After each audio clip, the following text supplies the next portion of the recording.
हम तुम्हारे समक्ष आरती पूजन कराने नहीं आया हूँ। इस समय मेरे लंका पर घोर संकट के बादल छाए हुए हैं। मैं तुम्हारे पास कल सहायता आया हूँ।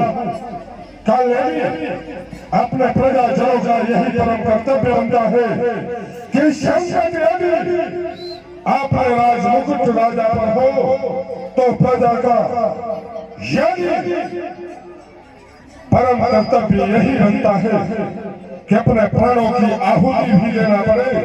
तो हंसते हंसते अपने देश के लिए, अपने राजा के लिए अपना प्राणों की आहुति भी दे दे। कहीं महाराज, आखिर लंका पर ऐसी कौन सी घड़ी आन पड़ी है जो कि आप स्वयं अपने मित्र काल नेमी के पास तक आए हैं? कहीं महाराज।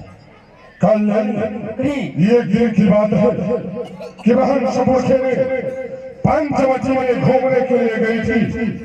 वहां पर दो वनवासी तापस राम और लक्ष्मण उनके साथ परम सुंदरी उनकी नारी सीता भी थी। नारी होने के कारण बहन सपोषे ने और नारी सीता से मिलने का प्रयत्न किया। इतने में जो छोटा तापस लक्ष्मण है बहन सपोषे से छल करने का प्रयत्न किया।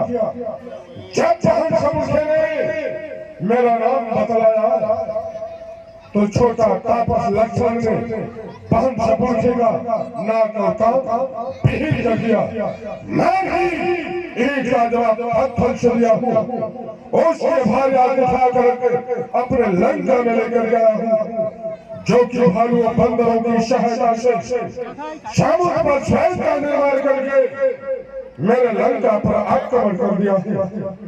लंका के तरफ से मेरा पुत्र इंद्रजीत रणक्षेत्र चले गया था, जो कि उस मरकत तापस को ब्रह्म शक्ति का प्रयोग कर दिया है। वो मरकर अंदर भगवान जिसे मैं जीवित छोड़ दिया था, जो मेरे लंका को जला करके चला गया था, सुखेरा वैद्य और उसका कुटुंब समेत घर समेत उठा करके अपने लंका में लेकर के बंदरी कटक में पहुंचा दिया। तत्पश्चात सुखेरा वैद्य ने संजीवनी का उपचार चलाया है। वह मरकर बंदर हनुमान द्रोणागिरि पर्वत पर औषधि लाने के लिए जा रहा है। इसलिए मित्र काल नेमी तुम अपनी माया शक्ति के द्वारा जाओ उस मरकर बंदर का रास्ता रोको, ताकि रात ही रात वह औषधि ला सके और वह छोटा तापस लक्ष्मण मृतक हो जाए। उसके वियोग में उसका भाई भी प्राण त्याग देगा और दशरथ बिना युद्ध किए ही उन तपस्यों पर विजय प्राप्त कर लेगा।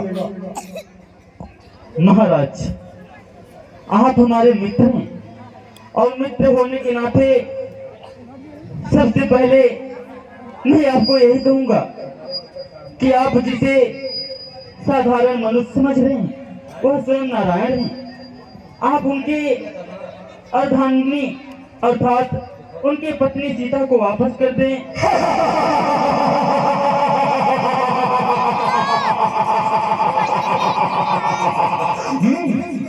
यदि वह नारायण होंगे तो उन्हें भी अब अज्ञात हो जाएगा कि दशरथ से बैर करना कितना दुष्कर कार्य है।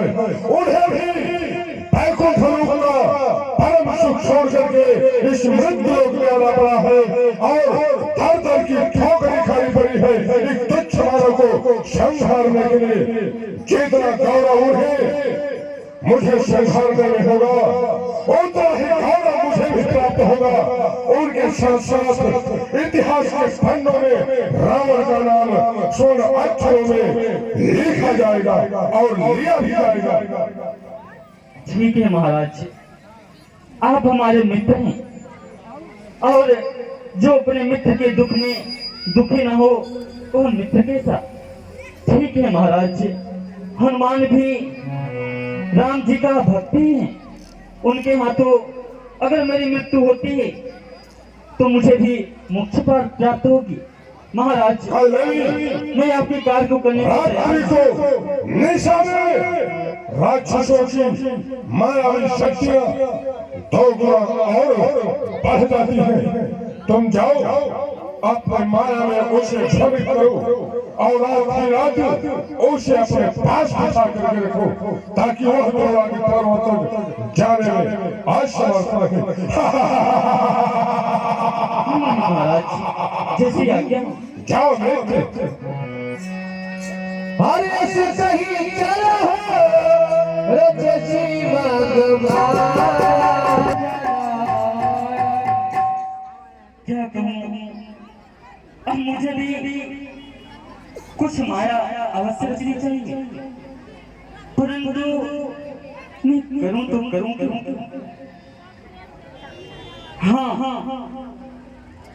मैं साधु बनता हूँ, परंतु बनूंगा कैसे?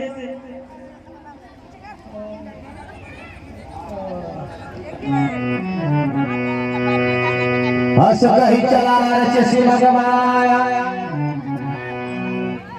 साधु बनने के लिए तो ये भेष पहले बताना पड़ेगा। मुझे जो भी करना है जल्दी करना होगा, रात में, नहीं तो बंदर इस हाल में देख लिया तो मेरा तो पता नहीं। इसे पहले इसको उतार दीजिए।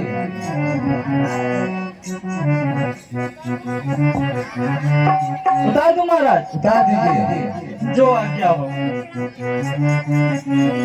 मैहर वाली माई का पहाड़ ऊपर डेरा बा।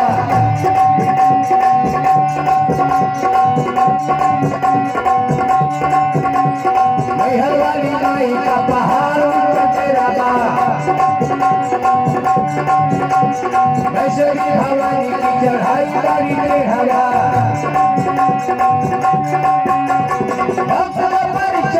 मैया के दरबार में मैहर वाली माई का पहाड़ का डेरा बा।